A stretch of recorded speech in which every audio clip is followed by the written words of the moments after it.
안녕하세요, 장경영입니다. 코로나19 관련 특별편 두 번째 시간을 준비했습니다. 코로나19로 촉발된 금융시장 변동성 때문에 어려움을 겪고 계시는 투자자들을 위해서 작은 위로의 말씀을 나눠볼까 합니다.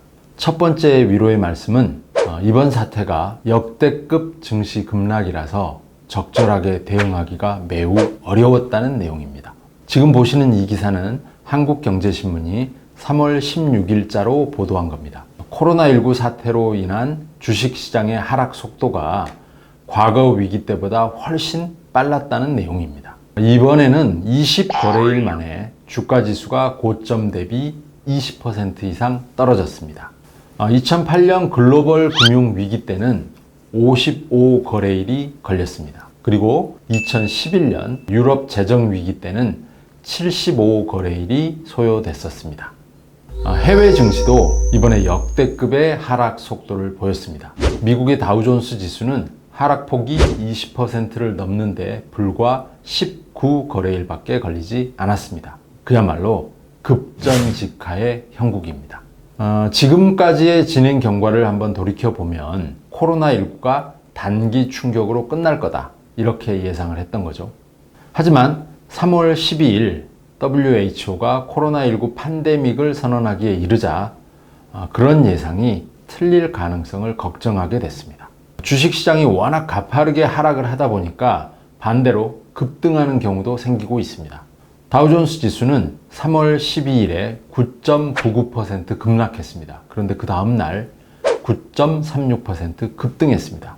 그리고 바로 그 다음 거래일이죠. 3월 16일에는 12.93% 급락했습니다.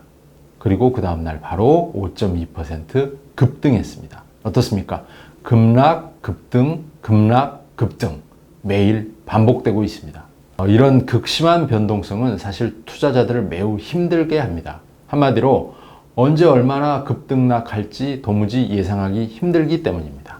증권사들의 보고서에도 이런 혼란 상태가 고스란히 반영이 되고 있습니다. 일부 보고서는 어떤 질병도 시장의 생명력을 꺾을 수는 없습니다, 이렇게 말하면서 희망을 얘기합니다. 또 다른 보고서는 이제는 사셔도 될 것 같습니다, 장기적으로 보면 절호의 기회입니다, 이렇게 말하면서 저가 매수를 추천하기도 합니다. 하지만 누구도 미래를 예측할 수 없는 실정이기 때문에 하루하루 변하는 상황에 맞춰서 조심스럽게 대응 방법을 조언하는 내용이 대다수를 이루고 있습니다.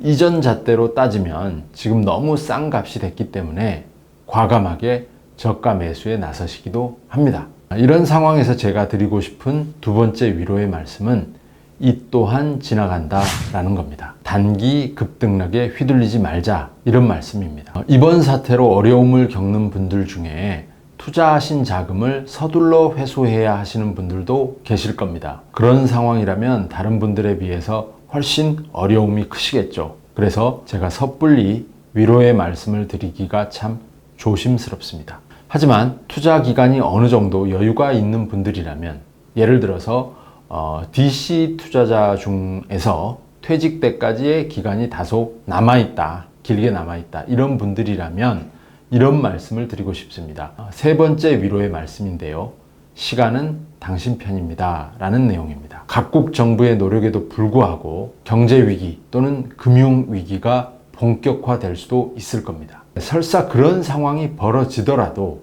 경제가 회복이 되고 수익률이 회복될 때까지 기다릴 수 있다는 점에서 시간이 당신 편이라는 것을 적극 활용하자, 이런 말씀입니다. 다시 말해서 V자형이나 U자형 회복이 어려워지고 L자형의 침체가 불가피해지더라도 L자의 가로축 길이가 짧아지기를 기대할 수도 있고, 설령 그 길이가 다소 길어지더라도 결국은 회복이 될 테고, 우리는 그때까지의 시간을 우리 편으로 삼아서 기다릴 수 있다, 이런 내용입니다.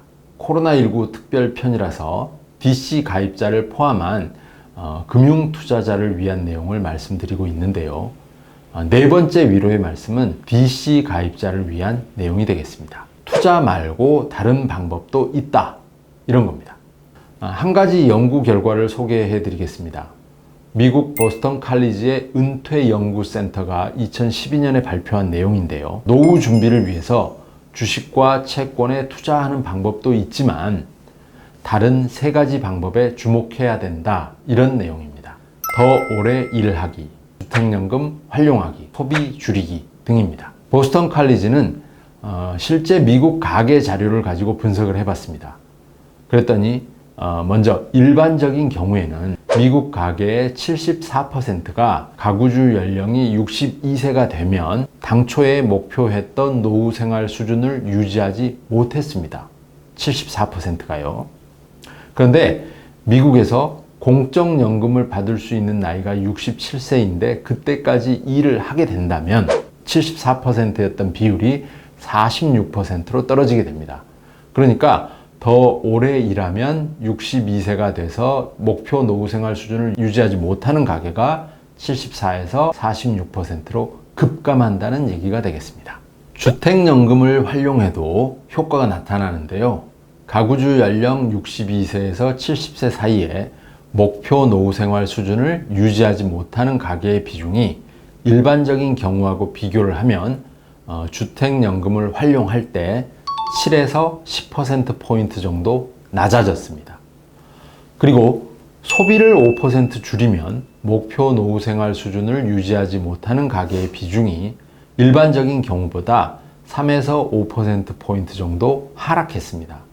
그만큼 더 많은 가계가 당초 목표했던 노후생활 수준을 유지하게 된다는 그런 얘기가 되겠습니다.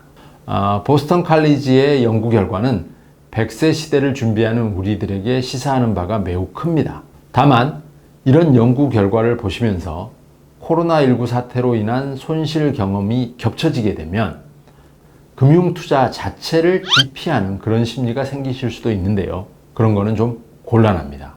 이번 코로나19 사태를 계기로 DC 가입자로서 그리고 금융투자자로서 우리들은 다시 한번 교훈을 얻었다 이렇게 생각하시면 좋겠습니다. 그 교훈은 뭡니까?